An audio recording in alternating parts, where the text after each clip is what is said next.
Okay guys, eto another day, another vlog tayo. So yan, Daddy Jepo nyo. Kahit linggo ito, ina-unbox na natin yung ating in-order sa online. Actually guys, last week pa yan. Ngayon ko lang talaga ma-assemble. Alam nyo naman, sobrang busy ng Daddy Jepo nyo. Pero ako yung masaya at ayan, halos kasama ko yung asawa ko tsaka yung anak kong ginagawa itong aming dish rack. So paantay lang guys at mamaya makikita nyo ang kanyang finished product. So bali napakadali lang naman assemble nito guys, kaya yung manual na yan, ayan, itatapon na lang natin kasi napaka-basic lang naman yan. At pero syempre guys, ayun, joke lang, kailangan pa rin natin yung guide nung manual. So ayan guys, ito inumpisa na namin ni mami ko. So ayan, alam nyo ba guys, na mas magaling mag-assemble si misis ko ng mga ganito kesa sa akin. Kaya inantay ko na siyang mag-day off bago ko assemblein. So ayan, credit kay misis ko habang bini-video niya ako dyan guys. Yan, ang dami niyang coaching. Grabe, talagang narindi ako sa kaka-coaching niya. Sabi ko, I can do this. Pero hindi talaga siya nagtitiwala hanggang ayan.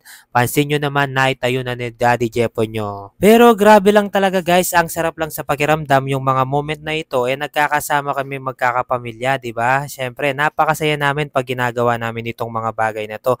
Kapag naaayos namin yung bagay at may mga bago kami nabibiling mga ganito, nagtutulong-tulungan kami at ayan, pinalinis na ni mami ko itong aming lababo. Kasi nga guys, nako grabe, sobrang dumi na nung aming dating lalagyan at ayan, napasabay na rin yung window. Nako, ang dami ng agiw at ayun, sinabayan ko na rin nilinisan yung aming lababo. So no coaching na si mami dyan kasi ano na yun, masterpiece ko na yun. At ayan, ilalagay na natin yung ating dish rack. So ayan guys, diba?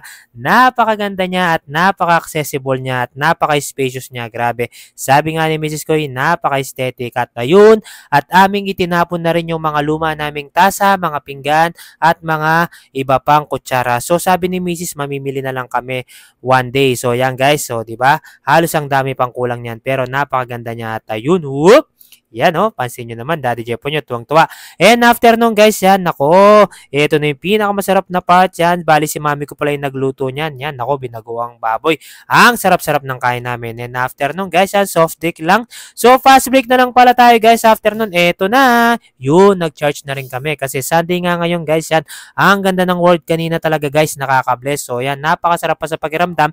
Kasi nga kasama ko na yung family ko nag-charge. At ayun, napapalakpak si daddy nyo sa sobrang ganda ng word by Pastor Ru. Dito pala kami sa East Life City Church nag-charge guys. So yan, ako nakaka-bless naman. So after nun, yan, ako, ganda ng smile namin, nakakabata. At sinundo na namin yung aming anak sa Kids Life. So yan, diba? Napaka-excited niyang makita ang kanyang mami. At ayun, kumpleto na naman kami guys. So bali pa uwi na kami dito guys. So yan, ako, appreciating the moment. Yung mga ganitong moment guys, napakasarap talaga pag may pamilya ka na. So we decided na lang na bumili ng aming dinner dito sa McDo. So ayun, fast break na lang guys. Eto na, pauwi na kami sa bahay. At syempre, alam nyo naman, Daddy Jepo niya na ang magdidiskarga ng aming pinamiling pagkain. So yun lamang guys, halos patapos na kami dito.